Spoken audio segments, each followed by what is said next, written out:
తెలంగాణలో డ్రగ్స్ వినియోగం లేకుండా చేసేందుకు రాష్ట్ర సర్కార్ కఠిన చర్యలు తీసుకుంటోందన్నారు మంత్రి పొన్నం ప్రభాకర్. హైదరాబాద్ నక్లెస్ రోడ్ దగ్గర యాంటీ డ్రగ్స్ ర్యాలీ నిర్వహించి పోలీసులు ప్రజలకు అవగాహన కల్పిస్తున్నారన్నారు. ప్రపంచంలో తెలంగాణ పోలీసులు ప్రత్యేక గుర్తింపుతో డ్రగ్స్ నివారణపై పోలీసులు నిరంతరం కృషి చేస్తున్నారన్నారు మంత్రి Adluri Laxman. Anti drugs day సందర్భంగా వారం రోజుల పాటు ప్రత్యేక కార్యక్రమాలు నిర్వహిస్తున్నట్లు తెలిపారు హైదరాబాద్ సిపి ఆనంద్. చెడు వ్యసనాలకు దూరంగా ఉంటేనే జీవితం ఆనందంగా ఉంటుందన్నారు హీరో నిఖిల్.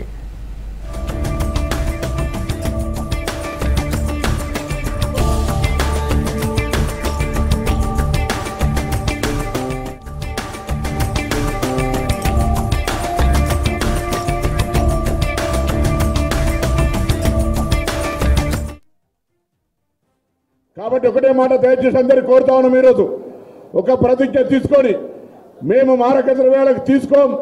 ఎవరు తీసుకున్నా ప్రభుత్వంలో ఉన్న పెద్దల దృష్టికి తీసుకొచ్చి దాన్ని నివారించే ప్రయత్నం చేస్తామనేటువంటి ప్రతిజ్ఞ చేయాల్సిన అవసరం ఉన్నది. ఇప్పటికే గౌరవ ముఖ్యమంత్రి గారు ప్రభుత్వం ఏర్పడగానే ఒక ప్రత్యేకమైనటువంటి నార్కటిక్ డ్రగ్స్ విభాగాన్ని ఏర్పాటు చేసి దానికి ఒక అధికారులను నియమించి ఈరోజు రాష్ట్ర వ్యాప్తంగా ఇటీవలనే సిబి ఆనంద్ గారు గోవాకి వెళ్ళి సప్లైర్ చైన్ కూడా బ్రేక్ చేసినటువంటి పరిస్థితి.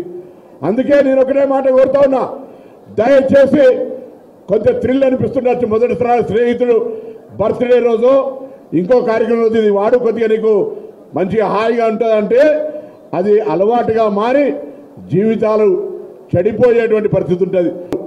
ఈరోజు శత్రువు దాడి చేయాల్సిన అవసరం లే, నీకు ఒక చెడు అలవాటు నేర్పితే నీకు నువ్వే నశించిపోతావు అనేటువంటి ఆలోచనతో ఇటువంటి మారక ద్రవ్యాలను కొంతమంది అనైతికంగా ఈ వృత్తిలో ఉంటా ఉన్నారు. వాళ్ళందరూ కూడా పరివర్తన తెచ్చుకోవాలి. వృత్తి బతకడానికి అనేక రకాల వ్యవహారాలు ఉన్నాయి, అనేక రకాల బతకొచ్చు. కానీ సమాజాన్ని చెడగొట్టి ఉజ్వలైన పిల్లల భవిష్యత్తుతో ఆడుకునేటువంటి వాళ్ళ పట్ల పోలీసులు ఇప్పటికే కఠినంగా ఉన్నా సమాజం కూడా అటువంటి వాళ్ళను వెలివేసేటువంటి పరిస్థితి రావాలని కోరుకుంటూ ఈరోజు నిజంగా వారు చూడడం మాకు అప్పుడు కాలేజ్ లైఫ్లో ఉన్నాము గోదావరిలో. అప్పుడు ఐపీఎస్సీ ఏఎస్పీగా రామగుండం చేసినారు వారు అప్పుడు మాకు కూడా భయం పెట్టినారు. ఏంటంటే అప్పుడు స్టూడెంట్ లైఫ్లో ఉన్నాము. ఒక ఐపీఎస్ ఆఫీసర్ కంటే ఒక లా అండ్ ఆర్డర్ కాపాడే ఆఫీసర్గా ఆ రోజు సందీప్ సాండిలా గారు కానీ, సివి ఆనంద్ గారు కానీ, మా సుధీర్ గారు కానీ, ఐపీఎస్ ఆఫీసర్ రాచకొండ గారు కానీ, వేదికపై ఉన్నటువంటి చాలామంది అధికారులు, మా శైలజ డైరెక్టర్ గారు కానీ చాలామంది అధికారులు ఉన్నారు. ఇంత గొప్ప కార్యక్రమాన్ని నేను మా మంత్రిగా ఛార్జ్ తీసుకున్న 4వ రోజు ఈరోజు ఈ రాష్ట్రానికి సంబంధించిన గౌరవ ముఖ్యమంత్రి గారి నేతృత్వంలో పట్ల ఏదైతే డ్రగ్స్ మమ్మారిని ఈ రాష్ట్రం నుంచి ఏదైతే పారదోలాలని అటు పోలీస్ శాఖ కానీ మా శాఖ సమన్వయంతో డ్రగ్స్ సంబంధించినటువంటి ఏదైతే IP the drugs problem permeated to the lowest and the widest part of the society. In fact, I had my own batchmates in the IPS whose children got addicted to drugs. So and ministers in the government, they also got affected. So this is a big issue.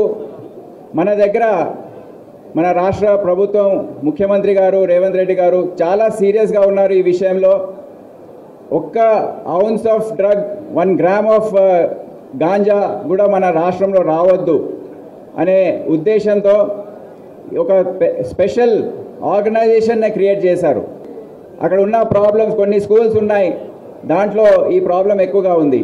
So ఈ అన్ని control చేయడానికి Hyderabad city police తరఫున కూడా మాకు చిన్న unit ఉంది, Hyderabad narcotics enforcement wing plus TG nap చేసిన యాక్టివిటీస్కి తెలంగాణ రాష్ట్ర ప్రభుత్వానికి అంతర్జాతీయంగా గుర్తింపు వచ్చింది.